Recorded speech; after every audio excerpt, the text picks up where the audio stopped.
Ici, la glace à la vanille est un produit de luxe. Prix de vente d'un litre en magasin, 25 €. On est loin des rayons des supermarchés. Pourtant, a priori, la glace, c'est pas si compliqué à fabriquer. Du sucre, des œufs, du lait, rien d'exceptionnel. Seulement voilà, pour justifier leur prix, ces artisans ont un argument de poids. Dans leur glace à la vanille, ils n'hésitent pas à mettre de la vanille. Ça paraît normal et pourtant, vous allez voir, c'est plutôt rare. Donc, on va fendre la gousse. Donc, on va vraiment récupérer les graines sur une lame de couteau, comme ceci.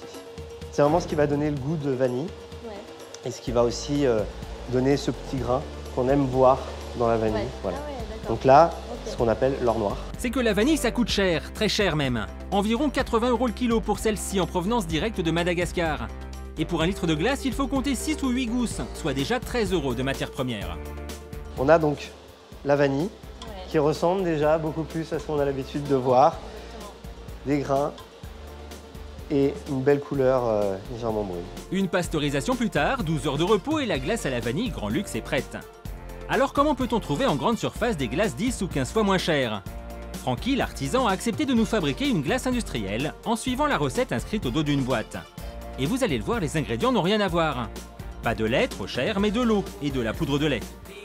On oublie aussi les œufs, trop coûteux, et on les remplace par du colorant. Et pour la vanille, impossible de s'offrir des gousses de Madagascar. Quelques gouttes d'arôme suffiront. Oui, oui, bien sûr.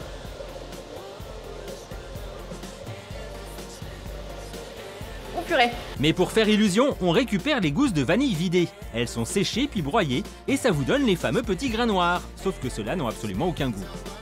En moins de 5 minutes, le mélange est prêt. Pas besoin de le chauffer ni de le laisser reposer.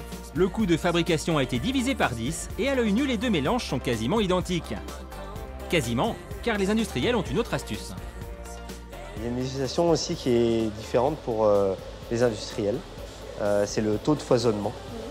Ça peut paraître un petit peu technique. C'est simplement l'incorporation d'air au moment du glaçage. En clair, les glaces industrielles contiennent beaucoup plus d'air que les autres. Vérification immédiate sur la balance. Pour un litre de glace, la recette artisanale pèse 760 grammes, la glace industrielle un peu plus de 500. Bref, quand vous achetez un litre de glace en supermarché à 4 €, vous payez 2 € de vent. Entre ces deux glaces, tout est différent, le prix, le poids et les ingrédients qui ont servi à les fabriquer. Reste une question, ont-elles le même goût? Fait-on vraiment la différence? Pour le savoir, nous avons organisé une dégustation dans le camion d'Henri, un glacier ambulant.